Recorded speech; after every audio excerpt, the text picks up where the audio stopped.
I've been carrying this secret for 3 months now, and I can't hold it in anymore. I need to tell someone what happened to me in that temple, what I touched, and how everything I thought I knew about my life turned out to be a carefully constructed lie. My hands are shaking as I write this, not from fear exactly, but from the weight of understanding that I'm no longer the person I was before that night. My name is Marcus, and until September of last year, I was a completely ordinary graduate student studying archaeology at a mid-tier university. My life consisted of dusty library books, instant ramen dinners, and the perpetual anxiety of wondering if my dissertation would ever be good enough.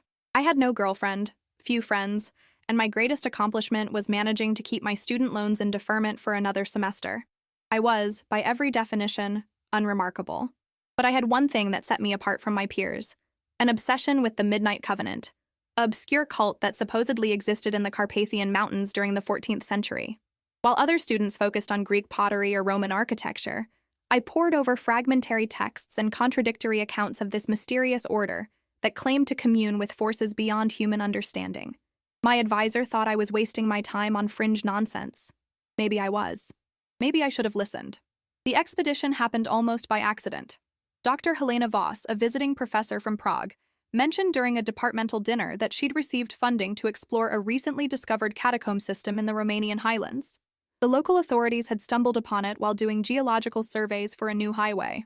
When she casually mentioned that the initial survey team had found symbols matching descriptions of Midnight Covenant iconography, I nearly choked on my wine. I begged her to let me join. I offered to work for free, to carry equipment, to do anything.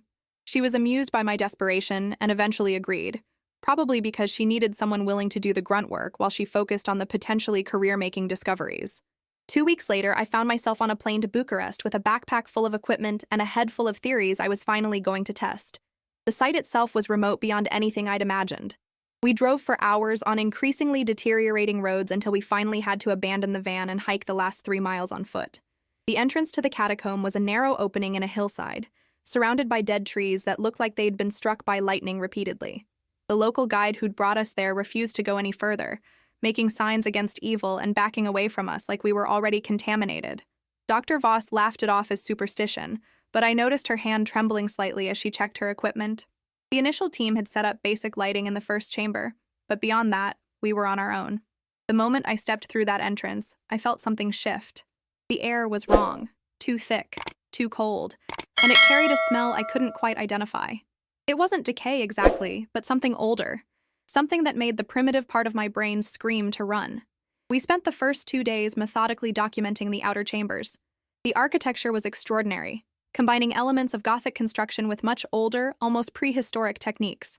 The walls were covered in inscriptions, but they weren't in any language Dr. Voss or I recognized. They weren't even consistent within themselves, as if whoever carved them had been transcribing something that didn't translate properly into human writing. On the 3rd day, we found the sealed door. It was massive, carved from a single piece of black stone I couldn't identify, and it was covered in warning symbols. Not the religious warnings you might expect, but geometric patterns that seemed to hurt to look at directly. They created optical illusions, making the door seem both closer and further away than it actually was. Dr. Voss wanted to document it first, to proceed cautiously, but I couldn't wait. All my academic career, all my theories about the Midnight Covenant, it all led to this moment. I found the mechanism almost by accident, a sequence of stones in the floor that, when pressed in the right order, caused the door to grind open. The sound it made still haunts me. It was like stone screaming, like the mountain itself was protesting. Dr. Voss shouted at me to stop, but it was too late. The door was open, and beyond it was a chamber that shouldn't have existed. The room was perfectly circular, about 50 feet in diameter, and every surface was covered in the same painful geometric patterns. But what drew my attention immediately was the pedestal in the exact center. It was made of obsidian or something similar, and on it rested a small object that seemed to absorb light rather than reflect it. I stepped closer, my flashlight beam seeming to bend around it. It was a sphere, maybe the size of a baseball, and it was covered in constantly shifting symbols. I know how that sounds, like I'm describing something from a fantasy novel or a hallucination, but I was completely sober, and Dr. Voss saw it too. She was screaming at me not to touch it, but I was already reaching out. I couldn't help myself. It was like the sphere was pulling at something deep inside me, tugging at a part of myself I didn't know existed. The moment my fingers made contact, Everything changed. The sphere was ice cold, but it burned. I tried to let go, but my hand was frozen to its surface. Then the visions started. I saw the history of the Midnight Covenant, not as an observer, but as if I'd lived it. I saw the 13 founders performing a ritual in this very chamber, sacrificing their humanity to touch something vast and terrible and ancient. I saw them transform, saw them become something more and less than human. And then I saw myself. Not the present me, but dozens, hundreds of versions of myself stretching back through time. I was a soldier in World War II. I was a plague doctor in medieval Italy. I was a scribe in ancient Babylon. Further and further back the visions went, each life ending violently, each death leading to another rebirth, another chance to find this sphere, this temple, this moment. The Midnight Covenant wasn't a cult trying to contact otherworldly forces. They were trying to break a cycle. And I was part of that cycle.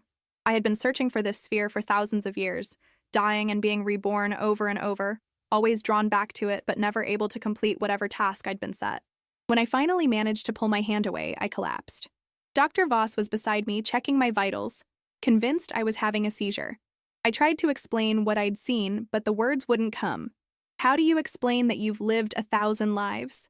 That your entire existence is just one iteration of an endless loop? We left the temple that night. Dr. Voss wanted to call for medical evacuation, but I refused. I could feel the changes beginning already. My senses were sharper. I could hear her heartbeat, smell her fear, see in the darkness without my flashlight. Something in the sphere had awakened memories that went beyond what I'd seen in the visions. I remembered languages I'd never learned. I remembered fighting techniques from martial traditions that no longer existed. I remembered magic. Yes, magic. I know how insane that sounds, but there's no other word for it. The Midnight Covenant had discovered how to manipulate reality through will and knowledge, and somehow, by touching that sphere, I'd inherited their understanding. When we got back to the van, I made the driver's radio turn on just by thinking about it. I caused a bird to fall from the sky mid-flight because I wondered what would happen if I tried. The power was intoxicating and terrifying in equal measure. Dr. Voss noticed the changes too. She became increasingly nervous around me, and by the time we reached Bucharest, she'd made excuses about why we needed to travel separately back to the States. I haven't heard from her since. She's published nothing about the expedition, and when I tried to contact her through the university, I was told she'd taken an indefinite leave of absence. That was 3 months ago. Since then, I've been trying to understand what I've become and what I'm supposed to do. The memories keep coming, fragments of past lives surfacing at random moments. I'll be making coffee and suddenly remember the exact taste of wine from a tavern in Roman Britain. I'll see a stranger on the street and know with absolute certainty that we've met before, in another life, under different circumstances. The power has grown too. I can influence people's thoughts now, though I try not to. I can sense things before they happen, not precisely, but enough to avoid accidents and dangerous situations. I don't age anymore. I've had the same small scar on my hand for the entire 3 months, something that should have healed weeks ago. It's like my body has stopped following normal biological rules, but the worst part is the knowledge that I'm still trapped in the cycle. Whatever the Midnight Covenant was trying to accomplish, whatever purpose this endless reincarnation serves, I haven't fulfilled it. The sphere showed me that much. I'm supposed to do something, complete some task that I've failed at in every previous life. And until I do, I'll keep dying and being reborn, over and over, forever. I've started researching the Covenant more seriously now, using the memories I've inherited to fill in gaps in the historical record. They weren't evil, as I'd previously thought. They were desperate. They'd discovered evidence of something coming, some catastrophic event that would end human civilization, and they'd tried to create a solution. The cycle of reincarnation was meant to preserve knowledge and power across time, creating individuals who could stand against whatever threat they'd foreseen. But something went wrong. The ritual that created the cycle also fragmented it. Instead of creating a small group of immortals who retained all their memories from birth, it created a larger pool of souls who only remembered fragments, and only after finding specific triggers, like touching the sphere in that temple.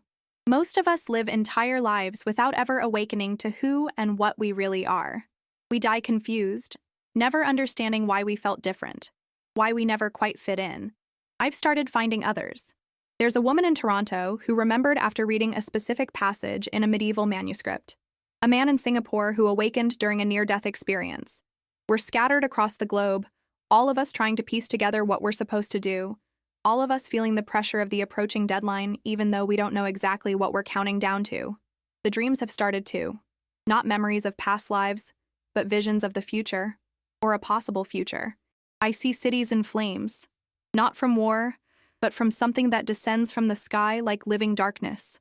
I see humanity reduced to scattered survivors, hiding in places that the darkness can't reach.